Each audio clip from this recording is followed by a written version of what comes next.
Last class तक हमने देखा था कि सेमिस्टर चर क्या होते हैं, तो थोड़ा एक्सप्लेन कर दूं वापस। जैसे यहाँ जेड को सेमिस्टर चर कहेंगे, ऐसे चर जो कॉम्प्लेक्स संख्याओं को ग्रहण करते हो सेमिस्टर चर कहलाते हैं, यानी सेमिस्टर संख्याओं को ग्रहण करते हैं सेमिस्टर चर कहलाते हैं। फिर उसके बाद देखा था कि सेमिस्टर फलन क्या होते हैं, तो ऐसे फलन जो सेमिस्टर चर से बने हों वो सेमिस्टर फलन कहलाएंगे। जैसे ये जो ये फलन है जेड स्क्वायर, ये देखो जेड से बना है तो ये सेमिस्टर फलन है, और ये 2z+1 ये भी जेड से बना है तो सेमिस्टर फलन है।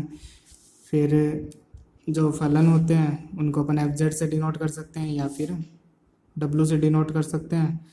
तो जेड स्क्वायर को हम डब्लू से डिनोट कर सकते हैं, इसको हम डब्लू से डिनोट कर सकते हैं। उसके बाद हमने देखा था कि अगर जो डब्लू है उसे एक्स वाई की फॉर्मेट में लिखना हो तो कैसे लिखा जाएगा, कि जैसे डब्लू को एफ जेड के फॉर्मेट में तो लिख पा रहे हैं, लेकिन जेड को हम क्या लिख सकते हैं, एक्स प्लस आयोटा वाई। तो जब अपन एक्स प्लस आयोटा वाई यहाँ रखेंगे और फिर इसका विस्तार करेंगे तो आपको कुछ पद तो आयोटा के दिखेंगे, तो उनको अलग कर देंगे। तो आयोटा के जो पद अलग होंगे उनको अपन एक बार वी बोल देते हैं, और जो विदाउट आयोटा है, जिनमें आयोटा नहीं है, उनको अलग कर देंगे तो उनको अपन एक बार यू बोल देंगे। फिर एक एग्जाम्पल करके देखा था, यहाँ पे x प्लस आयोटा वाई विस्तार कर दिया। एक देखो यहाँ पे एक पद आयोटा का है तो इस आयोटा वाले पद को अलग कर दिया। यहाँ पे आयोटा स्क्वायर है जो कि -1 बन जाएगा, -1 बनते आयोटा हट जाएगा, तो विदाउट आयोटा में काउंट होएगा। तो ये वाला क्या हो गया, u हो गया, और ये क्या हो गया, v हो गया। ठीक है। फिर उसके बाद एक मानी फलन था। एक मानी फलन किसे कहते हैं, जो भी अपन ने फलन पढ़ा सेमिस्टर फलन, वही एक मानी फलन कहलाएगा। यदि z का एक मान रखूं तो मुझे w का भी एक ही मान मिले तो एक मानी फलन कहलाएगा।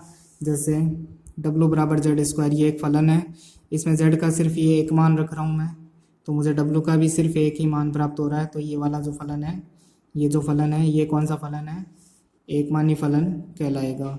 अब बहुमानी फलन या अनेक मानी फलन क्या होता है, इसके बाद आता है बहुमानी या फिर अनेक मानी फलन।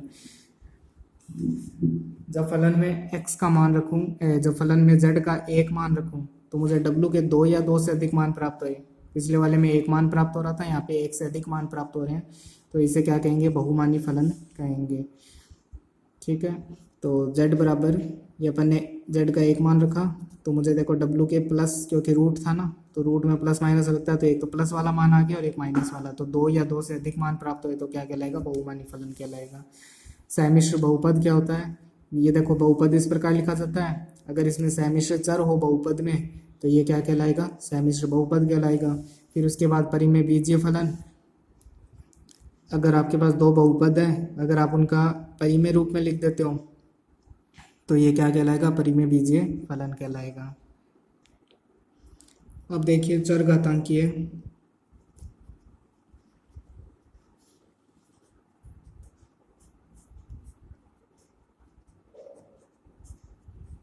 चर घातांकीय फलन ये क्या होते हैं, इसे निम्न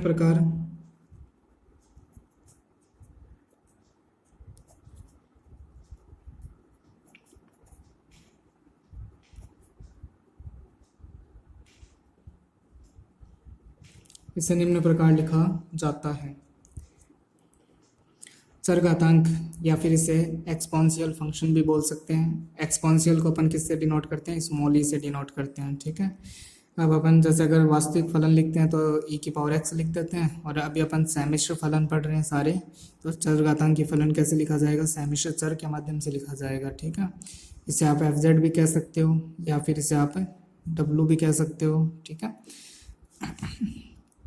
अब अगर मैं इसको एक्स वाई में कन्वर्ट करूं तो e की power x plus iota y, तो पावर को मैं अगर अलग अलग लिखूं e की पावर आयोटा वाई, अब हमारे पास एक फॉर्मूला होता है e की पावर आयोटा थीटा बराबर cos theta plus iota sine theta, ये इसका फॉर्मूला होता है। तो यहाँ पे देखो थीटा की जगह क्या है, इस बार y है, e की पावर x तो वैसा का वैसा रहने दो, और यहाँ पे देखो y है तो यहाँ पे क्या आ जाएगा, कोस y plus iota sine y। तो w को हमने किसके फॉर्मेट में लिख दिया, एक्स वाई के फॉर्मेट में लिख दिया। ये छोटी छोटी डेफिनेशन है, ये कई बार एग्ज़ाम में डेफिनेशन 1 या 2 नंबर की पूछ ली जाती है, तो इसलिए नोट कर लीजिए। इसके बाद आते हैं त्रिकोणमितीय फलन या ट्रिग्नोमेट्री फंक्शंस, जो कि 6 होते हैं, sine cos tan sec cosec और कोट। तो बात करते हैं साइन की। तो साइन जेड ये पहला ट्रिग्नोमेट्री फंक्शन है, ठीक है।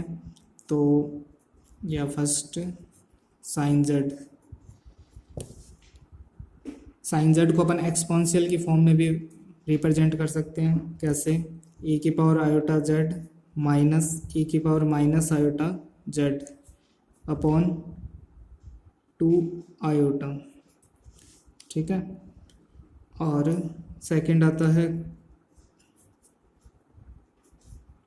कोस जेड, कोस जेड को भी आयोटा की फॉर्म में, एक्सपोनेंशियल की फॉर्म में रिप्रेजेंट कर सकते हैं। यहाँ पे साइन में माइनस आता है तो यहाँ पे प्लस आ जाता है।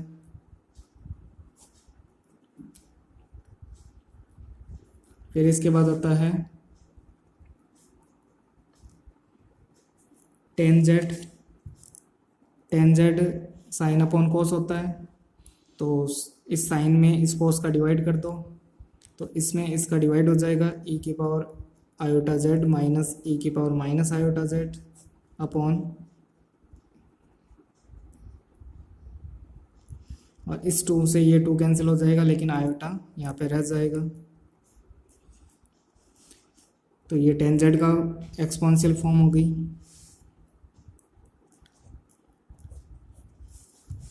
फिर इसके बाद आता है कोसेक, कोसेक जेड का एक्सपोनेंशियल, तो साइन जेड है उसका अब रेसिप्रोकल कर दो, 2 आयोटा अपॉन e की पावर आयोटा जेड माइनस,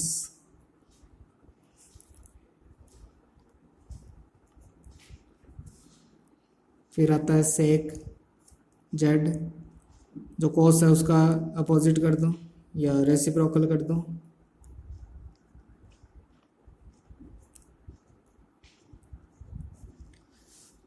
और फिर टेन का रेसिप्रोकल कर दो तो कोट जेड मिल जाएगा।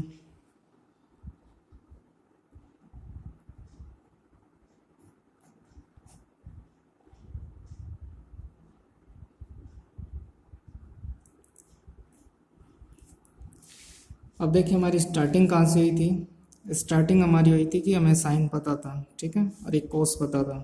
फिर हमने क्या करा, साइन अपॉन कोस कर दिया तो 10 आ गया। फिर हमने सब कुछ जो पहले से अवेलेबल है उनसे निकाला है, इसका अपोजिट रेसिप्रोकल, इसका ये रेसिप्रोकल और इसका ये रेसिप्रोकल। अब क्वेश्चन उठता है कि साइन और जेड कहाँ से आए हमारे पास।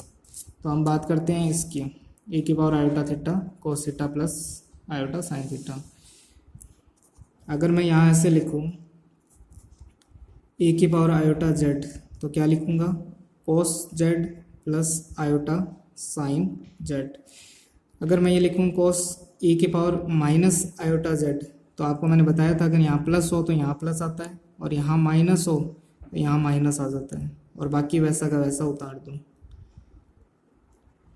अब मैं दोनों इक्वेशन को अगर ऐड करूँ, दोनों इक्वेशन को ऐड करूँ तो ये तो कट हो जाएगा, तो ये आ जाएगा 2 कोस जेड, और ये दोनों ऐड हो जाएंगे, तो यहाँ से कोस जेड की वैल्यू मिल जाएगी e की power iota Z plus e की power minus iota Z upon 2। ये मेरे पास कोस की वैल्यू आ चुकी है। ये देखिए ये जो कोस की वैल्यू थी वही हमारे पास यहाँ पे फाइंड हो चुकी है।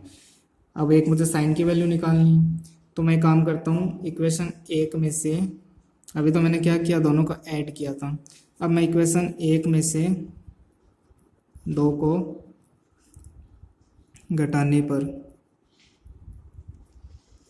इसमें से इसको माइनस करूँगा, तो e की power iota Z minus e की power minus iota Z upon 2, और इसमें से इसको माइनस करूँगा कट हो जाएगा, और इसको करूँगा तो ये दोनों ऐड हो जाएंगे।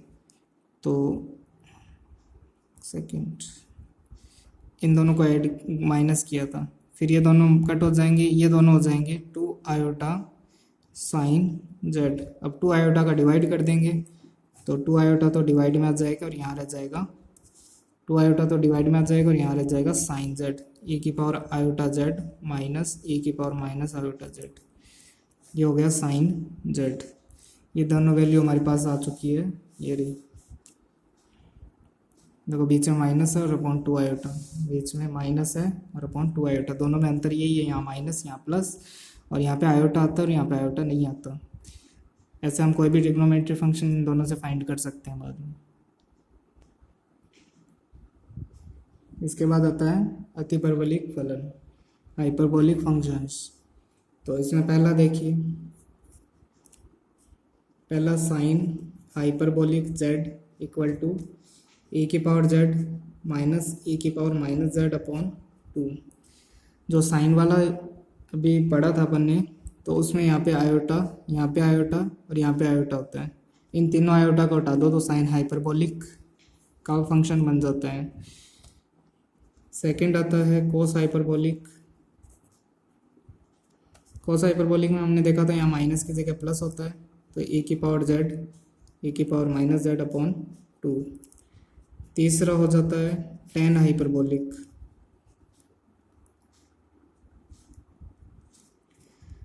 टेन हाइपरबोलिक होता है sine hyperbolic equal to sine hyperbolic upon cos hyperbolic. तो इसमें इसका डिवाइड कर दो तो 2 से 2 कैंसिल हो जाएगा, और ए की पावर जेड माइनस ए की पावर माइनस जेड अपॉन ए की पावर जेड प्लस ए की पावर माइनस जेड।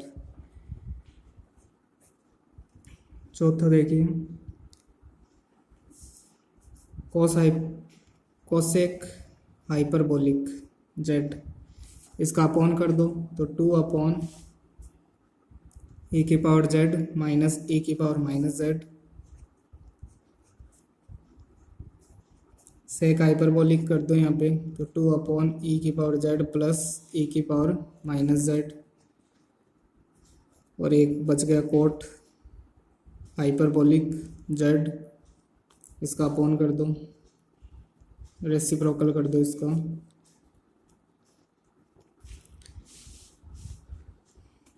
तो जो फॉर्मूले उसके होते हैं बस उनमें से आयोटा को हटा दो, तो आपके पास जो फॉर्मूले बचेंगे वो किसके होंगे, अति परवलिक के या हाइपरबोलिक फंक्शंस रह जाएंगे।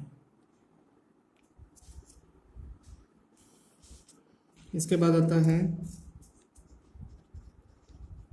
लघुगणकीय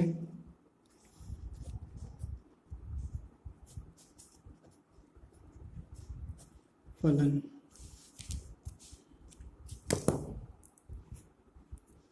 लॉगरिथम फंक्शंस।